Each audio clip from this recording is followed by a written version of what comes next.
Friends, welcome to மூன்று முடிச்சு promo. இன்னைக்கு நம்ம மூன்று முடிச்சு சீரியலில் என்ன விறுவிறுப்பான விஷயம் அப்படின்னு பார்க்கறதுக்கு முன்னாடி நம்ம சேனலை சப்ஸ்கிரைப் பண்ணலை அப்படின்னா மறக்காமல் சப்ஸ்கிரைப் பண்ணிக்கோங்க. இப்போ வாங்க அந்த விறுவிறுப்பான விஷயம் என்ன அப்படின்னு சொல்லிட்டு நம்ம பார்த்துடலாம்.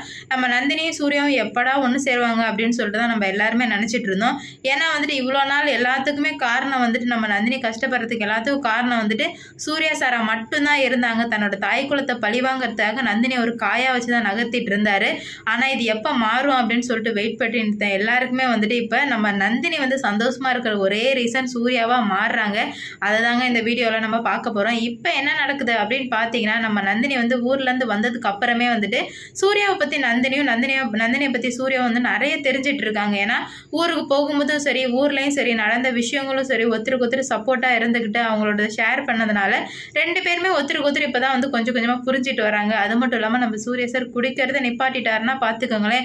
ஏன்னா கொஞ்சம் உடனே ஸ்டாப் பண்ண முடியாதுதான் குடிய. ஆனால் சூர்யா சார் அவங்க ஊருக்கு போனதுலேருந்து ஒரே ஒரு வாட்டி மட்டும்தான் குடிச்சிருக்காரு 5 நாளில். ஒரு நாளைக்கு மட்டுமே 5 வாட்டி குடிக்கிறவர் 5 நாளைக்கு ஒரு வாட்டி குடித்ததுனால அந்த மாற்றம் அவருக்கு நல்லா பெருசாக தாக்கிடுச்சு. அது மட்டும் இல்லாமல் அவங்க வீட்டில் இருந்த எல்லாமே பழக்க வழக்கங்கள், இருந்த நடவடிக்கை எல்லாமே அவருக்கு பிடிச்சி போனதுனால குடியே மறந்துட்டதுனால இப்போ குடிக்காம நம்ம நந்தினி கூட ஜாலியாக ஃப்ரெண்ட்லியாக பேசிகிட்டு இருக்காரு.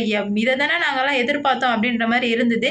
ஏன்னா 2 பேரும் மனசு விட்டு பேசிக்கிட்டதே இல்லை. ஏன் கோவமாக கூட பேசிக்க மாட்டாங்க 2 பேரும்.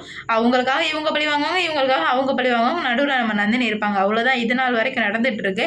ஆனால் இப்போ நம்ம நந்தினி மாடியில் செம்பருத்தி இலையை காய வைக்கும் போது சூர்யா சார் பக்கத்தில் உட்காந்து அழகாக ஃப்ரெண்ட்லியாக என்ன பண்ணுற போகிற அதெல்லாம் கேட்கும்போதே அழகாக இருக்கு. ஏன்னா நம்ம நந்தினியை இந்த வீட்டுக்கு வந்ததுலேருந்து யாருக்கிட்டையுமே எதை பற்றியுமே பேசினதே கிடையாது.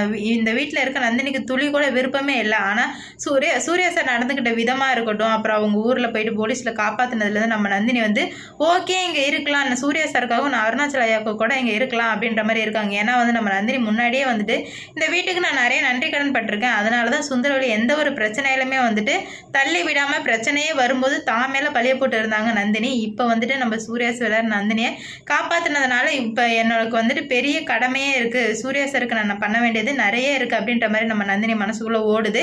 அதனால் இந்த வீட்டை விட்டு போக போகிறதா இல்லை நம்ம நந்தினி. ஆனால் சுந்தரவழி இருந்துக்கிட்டு எப்படியாச்சும் அவளை நான் இந்த வீட்டை விட்டு அனுப்பி ஆகணும், இன்னும் 7 நாளில் அவளை அனுப்பி ஆகிறேன் அப்படின்னு சொல்லிட்டு தனக்கு தானே சவால் விட்டுருக்காங்க. அப்போ தான் நான் சுந்தரவழி, அப்படி இல்லைன்னா நான் சுந்தரவழி இல்லை அப்படின்ற மாதிரி கோபத்தில் நிறையா சொல்லியிருக்காங்க. ஏன்னா சூர்யா சார் எல்லாரும் முன்னாடியுமே சுந்தரவழி வச்சு செஞ்சார். அதுவும் அந்த 4 கொஸ்டின் இருக்குது. அடடடா எவ்வளோ அழகாக அந்த கொஸ்டின் கேட்டார். ஆனால் அதுக்கு எல்லாத்தையுமே அழகாக சமாளிச்சிடறாங்க. என்னைக்கு அருணாச்சலையா சுந்தரவழியை பற்றி புரிஞ்சுக்கிறாங்களோ அன்னைக்கு தாங்க சீரியல் பார்க்கவே நல்லா இருக்கும். ஏன்னா சுந்தரவழியை காப்பாற்றுறதே அருணாச்சலையா தான். பாப்பா என்ன நடக்குதுன்னு. இந்த வீடியோ பிடிச்சிருந்தா லைக் பண்ணுங்கள், ஷேர் பண்ணுங்கள், கமெண்ட் பண்ணுங்கள். இது போன்ற வீடியோ சீரியல் அப்டேட் தெரிஞ்சுக்க நம்ம சேனலை மறக்காமல் சப்ஸ்கிரைப் பண்ணிக்கோங்க.